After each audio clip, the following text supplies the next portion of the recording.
Baik, bismillahirrahmanirrahim. Assalamualaikum warahmatullahi wabarakatuh. Waalaikumsalam warahmatullahi wabarakatuh.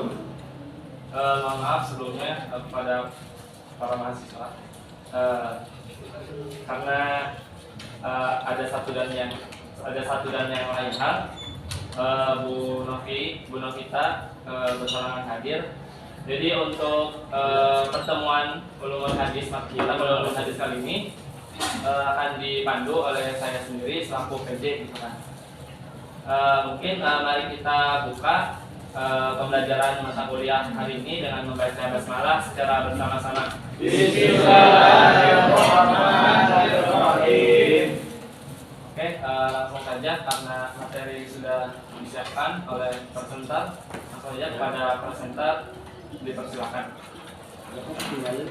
Assalamualaikum warahmatullahi wabarakatuh. Waalaikumsalam warahmatullahi wabarakatuh. Puji beserta syukur kehadirat Tuhan Yang Maha Esa, karena mari kita panjatkan puji syukur kehadirat Tuhan Yang Maha Esa karena berkat rahmatnya kita pada hari ini bisa berkumpul di sini. Di sini kita akan mempresentasikan gerakan pemalsuan hadis. Sebelumnya, izinkan kami dari kelompok 9 untuk memperkenalkan diri terlebih dahulu.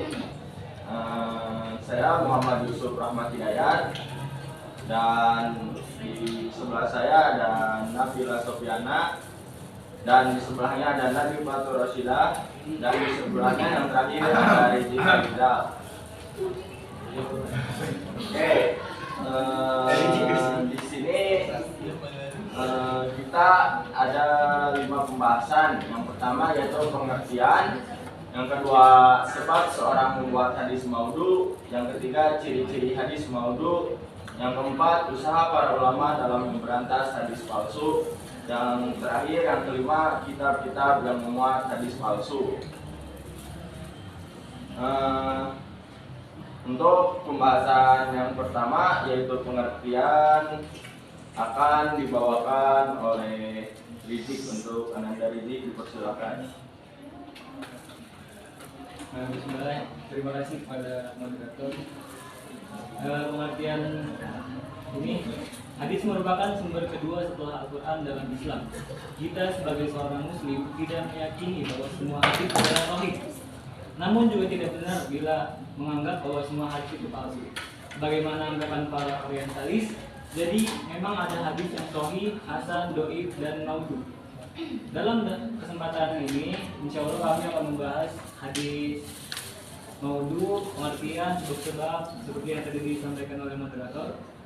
Untuk menurut bahasa, maudhu ini merupakan isim maf'ul atau objek dari kata wadoa yang berarti menurunkan. Dinamakan seperti itu karena memang menurunkan derajatnya. Menurut istilah adalah kedustaan yang dibuat dan direka-reka yang disandarkan atas nama Rasulullah SAW dan termasuk periwayatan yang paling buruk. Yang dikatakan dengan rawi yang berdusta kepada Rasulullah ialah mereka yang berdusta dalam membuat hadis walaupun hanya sekali seumur hidupnya, namun hadis yang mereka riwayatkan tidak dapat diterima. Terima kasih. Saya kembalikan ke moderator. Ya, terima kasih kepada Ananda Rizik yang telah membawakan pembahasan yang pertama.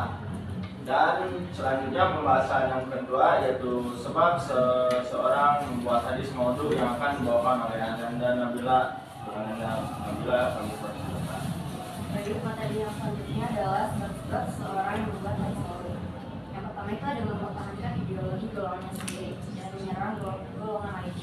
Yang kedua, merusak dan memerlukan agama Islam sebagaimana yang dilakukan oleh orang-orang Zindi atau seseorang yang tidak berpegang teguh pada.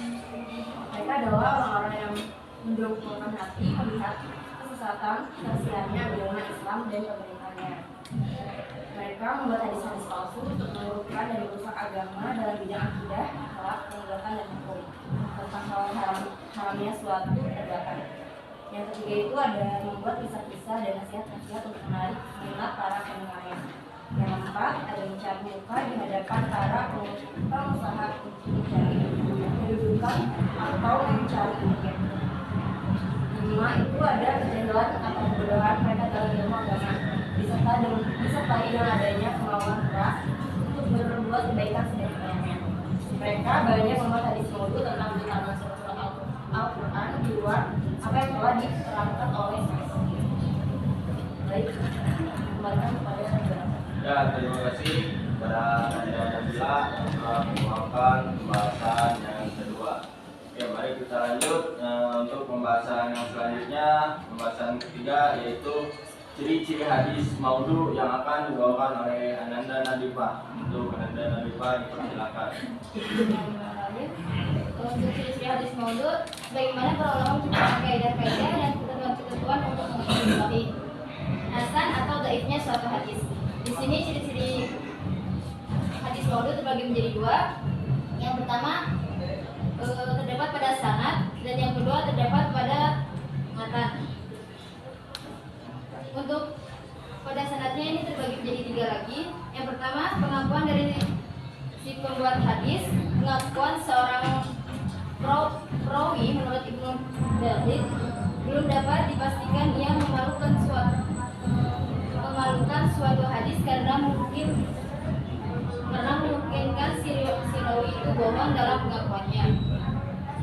Yang kedua, korinah yang memperkuat adanya pengakuan membuat hadis maudhu. Misal, seorang rawi yang mengaku menerima hadis dari seorang guru, padahal dia tidak pernah bertemu dengan gurunya tersebut.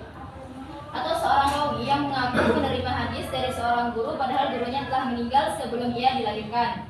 Yang ketiga, hadisnya terkesan dibuat-buat berdasarkan kejadiannya. Untuk yang hadis matan terbagi menjadi dua. Yang pertama, dari segi makna hadis itu bertentangan dengan Al-Quran, hadis mutawatir, ijma, dan dengan akal sehat.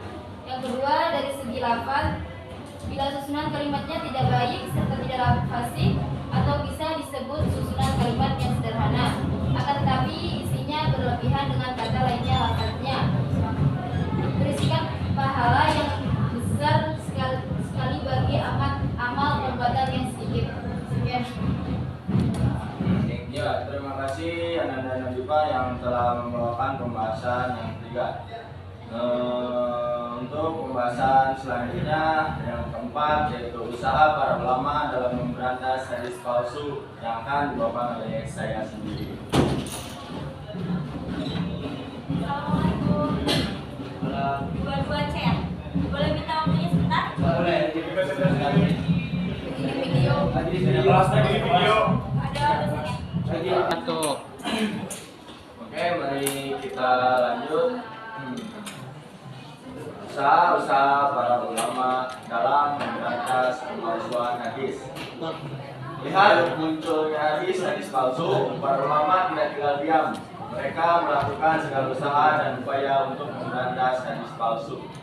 Di antara usaha yang dilakukan para ulama adalah yang pertama, berpegang pada sanad. Karena berpegang pada sanad, seorang perawi dapat mengetahui atau mengecek kembali apakah perawi sebelumnya itu termasuk yang sikoh atau tidak. Jika perawinya adalah termasuk ahlul batil atau ahlul bid'ah atau yang dikenal sebagai orang yang tidak dapat dipercaya, maka riwayatnya akan ditinggalkan. Sebaliknya, perawi hadis hanya akan menerima hadis-hadis yang perawinya sikoh dan terpercaya. Dalam hal ini, Abdullah bin Sirin mengatakan, mulanya mereka tidak bertanya mengenai sanad, namun manakala terjadi fitnah mereka selalu menanyakan, sebutkan oleh kalian perawi-perawi kalian. Jika perawinya termasuk ahlus sunnah, diterimanya hadis, dan jika ia termasuk ahlul bid'ah, hadisnya tidak diterima.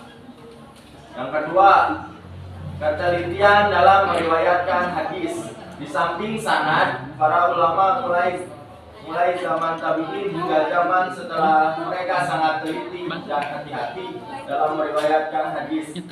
Hingga dari ketelitian tersebut dapat diketahui suatu hadis makbul atau mardud.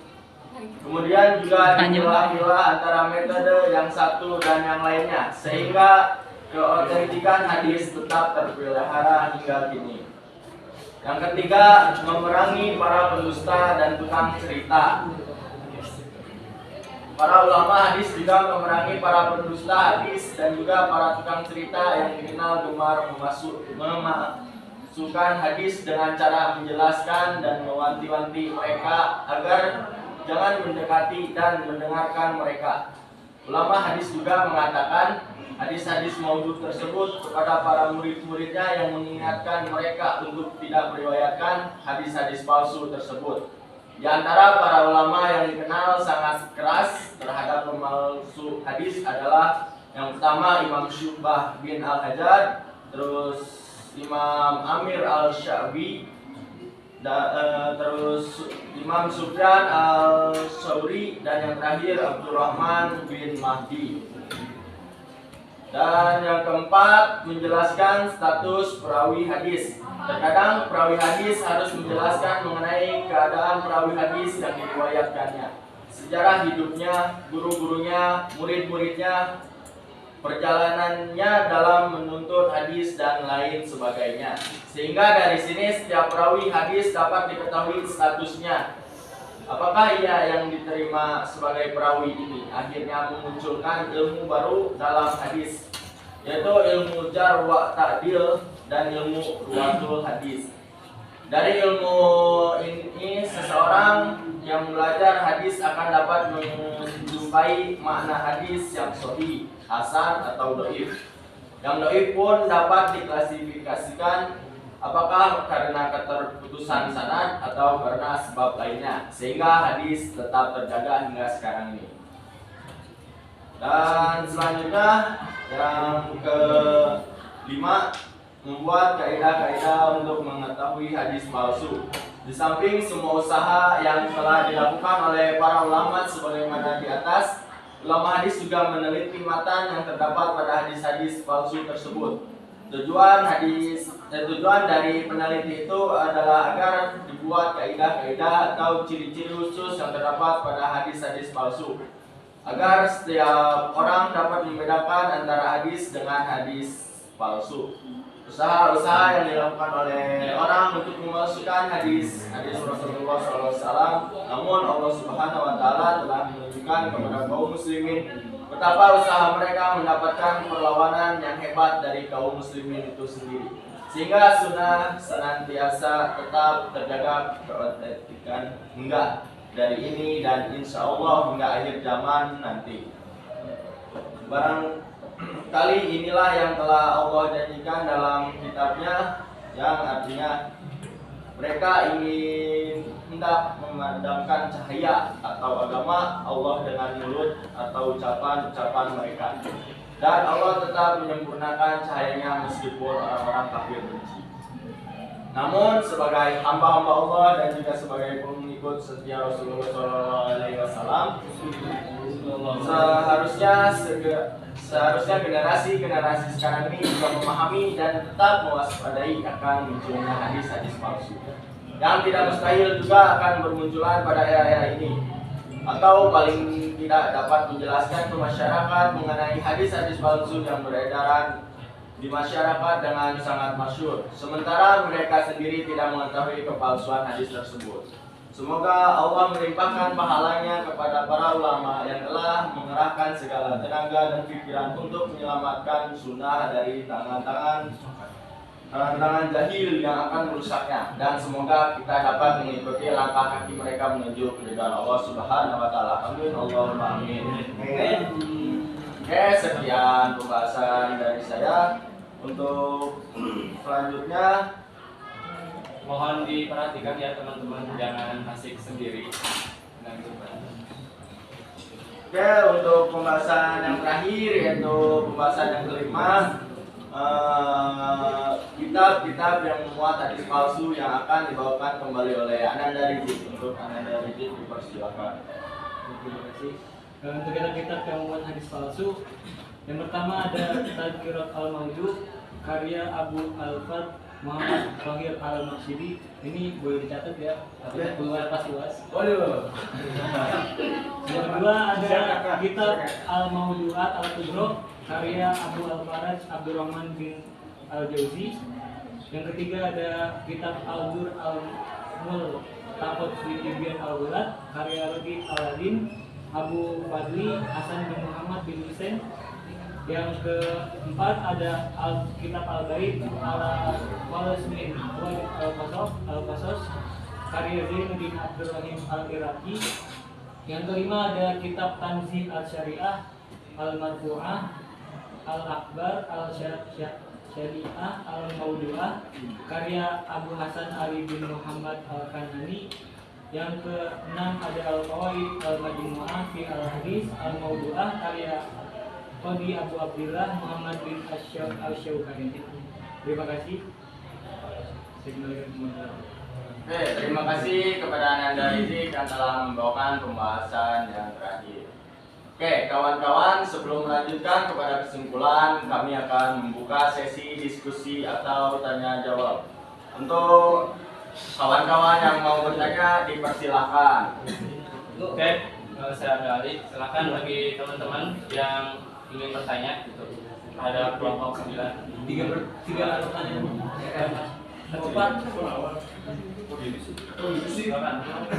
Bismillahirrahmanirrahim. Perkenalkan, nama saya Muhammad Iqbal.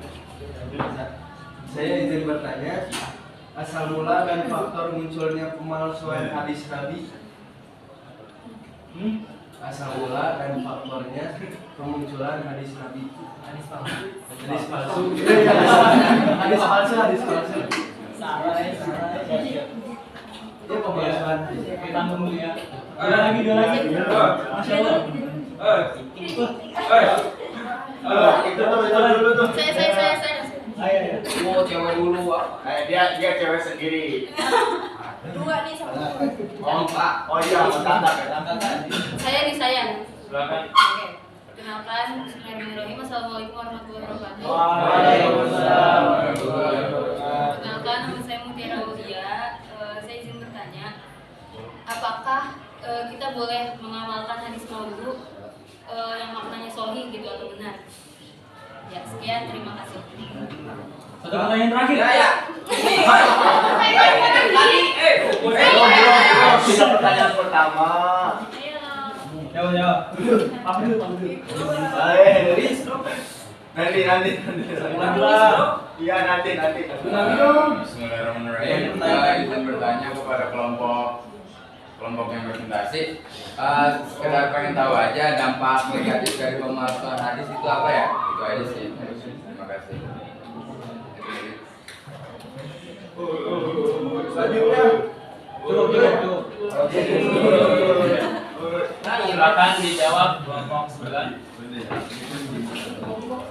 Pertama, pertanyaan dari saudara Iwan betul. apakah boleh mengamalkan hadis maudhu walaupun maknanya sahih? Asal mula dan faktor munculnya pemalsuan hadis maudhu. Sebenarnya ini munculnya pemalsuan hadis maudhu, bukan pakai hadis maudhu, biasanya munculnya pemalsuan. Iya. Nah itu ilham. Silakan dijawab oleh saudara Salina.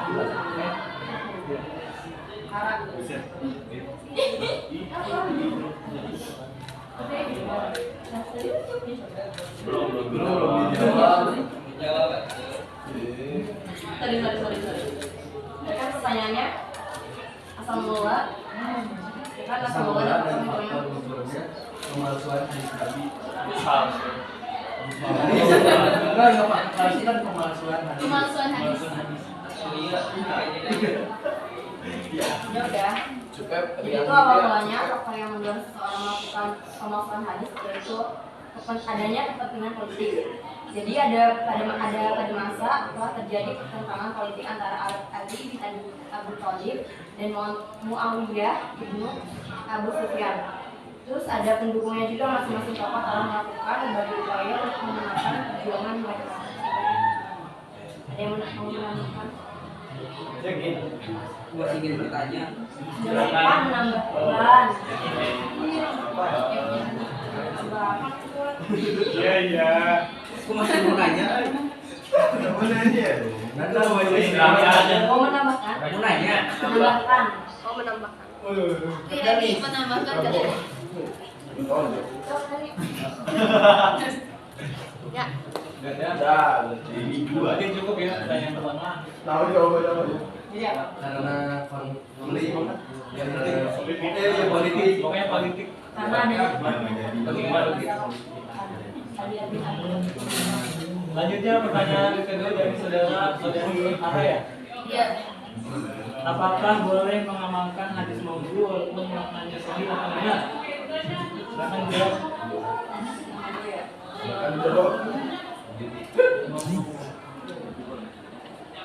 Izin menjawab pertanyaan Ara. Dalam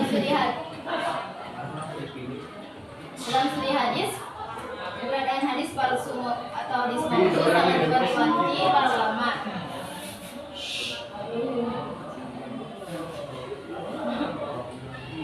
Bab salah tuh. Ini.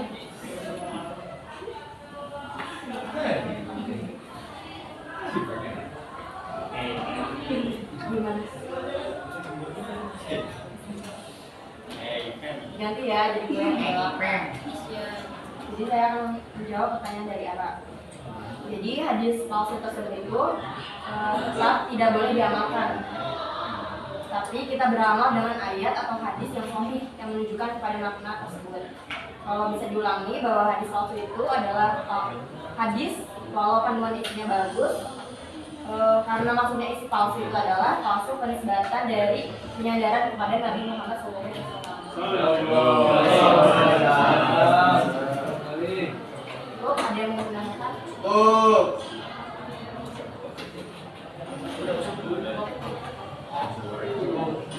Untuk pertanyaan selanjutnya dari saudara Bedul. Bagaimana dampak negatif dari pemalsuan hadis? Akan dijawab oleh saya sendiri. Hadis semacam itu dapat menimbulkan dampak negatif, diantaranya menimbulkan dan mempertajam perpecahan di kalangan umat Islam, mencemarkan pribadi Nabi Shallallahu Alaihi Wasallam,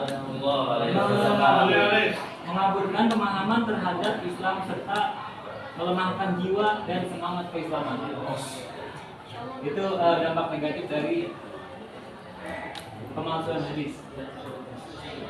Jelas. Apakah ada masukan atau yang ingin menambahkan? Baik, 3 pertanyaan sudah kami jawab. Belum. 3 pertanyaan lagi kita buka ya. Kalau pintar. Nanya lagi. Dapatkan dari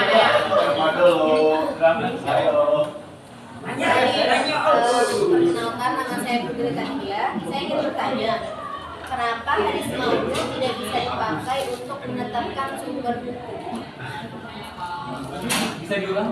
Kenapa hadis maudhu itu nggak bisa dipakai untuk menetapkan sumber hukum? Dua pertanyaan lagi? Sebelum Silakan sudah Mas saya rapi ya. Salah itu belum ya? Mana tadi? Ayo, yang mana? Udah di sini ya. udah diketik tadi. Di Google. Bagaimana cara menentukan hadis itu merupakan hadis maudhu? Bisa diulang? Bagaimana cara menentukan hadis itu merupakan hadis maudhu? Bisa diulang. Mau diulang lagi? Siap. ini.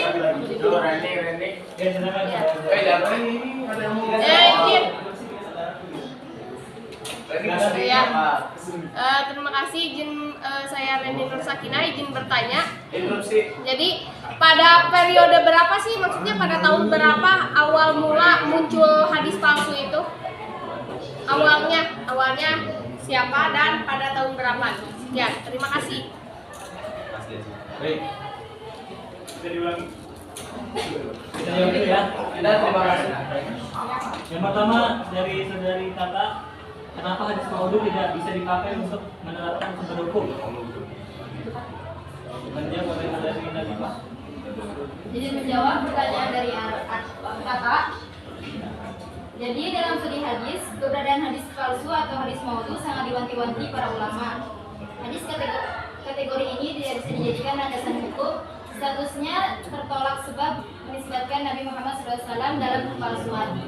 Mungkin sekian. Pak. Jelas? Menambahkan? Nah, ya, silakan. Dalam catatan hukum hanya dua golongan hadis yang dapat diterima dan dia juga hadis hasan gitu. Bahkan pada kategori hadis dhaif saja, dhaif yang bukan maudhu, baru saja ditolak mentah-mentah gitu karena memang urgensi dari penolakan hadis maudhu adalah ada hadis yang menyatakan bahwa barang siapa yang membawa nama itu kata kebohongan tidak benar maka dikafirkan. Itu salah satu hadis yang menerangkan bahwa keharaman satu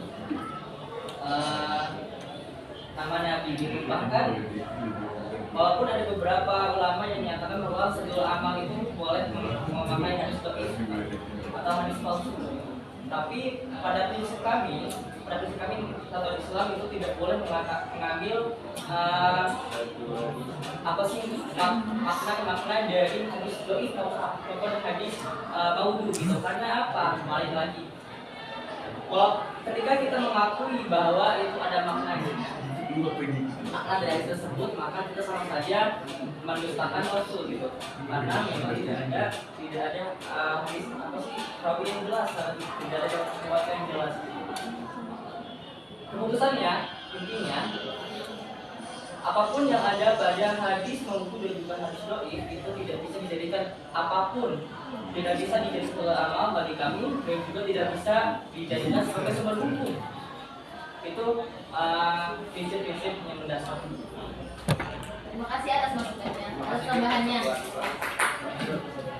Mungkin ada yang mau menambahkan lagi?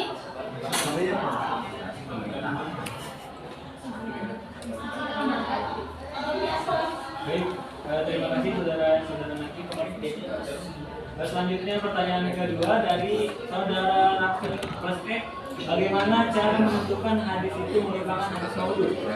Akan dijawab oleh saudari Nadifa. Ini menjawab pertanyaan Raffi. Menurut ensiklopedia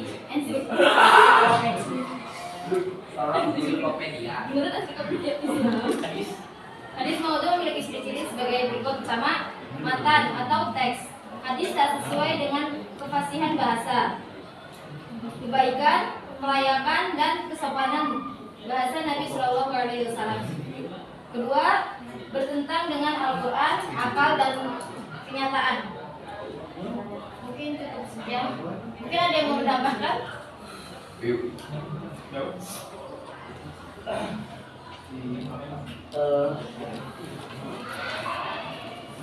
Saya menambahkan dari Raffi itu salah satunya bisa melihat dari perawi hadis tersebut.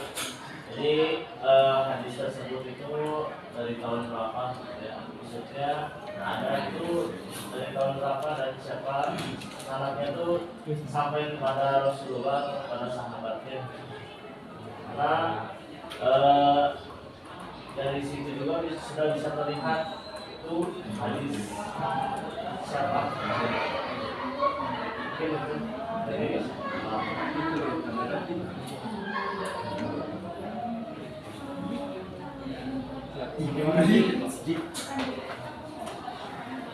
Terima kasih atas tambahannya. Dilanjut pertanyaan yang selanjutnya. Pertanyaan selanjutnya dari saudari ini.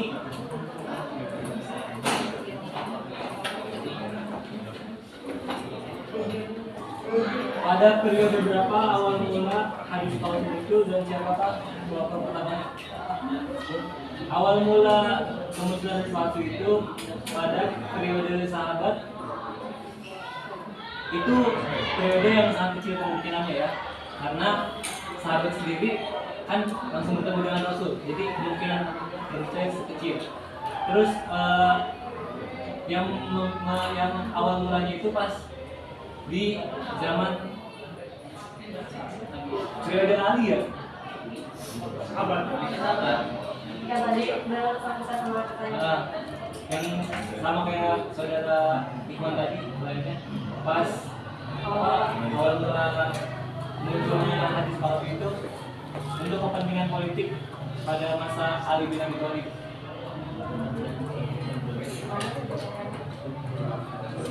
Mungkin ada yang ingin menambahkan?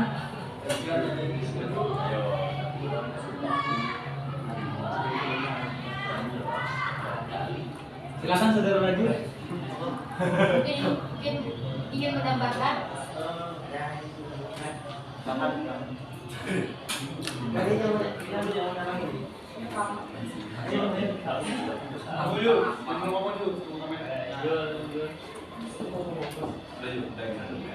Bagaimana saudara Reni? Ya. Baik, terus selanjutnya sudah ya? Sudah ada waktu. Pulang. Ada yang ingin bertanya lagi? Karena waktunya sudah hampir Ya, terima kasih kepada kawan-kawan yang telah bertanya. Apabila ada jawaban yang tidak sesuai atau yang kurang, kami mohon maaf karena kami juga masih sama-sama belajar lah. Ya, untuk selanjutnya kesimpulan dari yang telah kami bahas tadi, yaitu kesimpulannya adalah hadis maudhu adalah bukan hadis yang bersumber dari Rasulullah, atau dengan kata lain bukan hadis Rasul.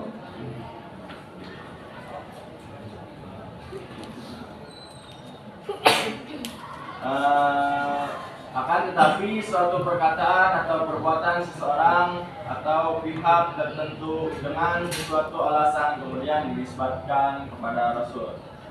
Jumhur ulama berpendapat bahwa pemalsuan hadis mulai muncul pada masa pemerintahan Ali bin Abi Thalib sekitar tahun 3540 Hijriah, yaitu setelah terjadi pertentangan antara pendukung Ali dan Muawiyah ibnu Abi Sufyan tentang masalah jabatan khalifah. Berdasarkan data sejarah yang ada, pemalsuan hadis tidak hanya dilakukan oleh orang-orang Islam saja, tapi juga telah dilakukan orang yang non muslim. Orang-orang muslim membuat hadis palsu karena didorong oleh keinginan meruntuhkan Islam dari dalam. Sementara orang-orang Islam tertentu membuat hadis palsu karena didorong oleh sebagai tujuan. Ya, sekian dan terima kasih. Cukup sampai sini presentasi kita. Apabila ada kesalahan mohon dimaafkan, dan apabila ada perasaan mohon diungkapkan. Dan jangan sekedar diungkapkan, namun juga diberi kepastian, karena diberi harapan tanpa kepastian itu sangat menyakitkan. Waalaikumsalam warahmatullahi wabarakatuh.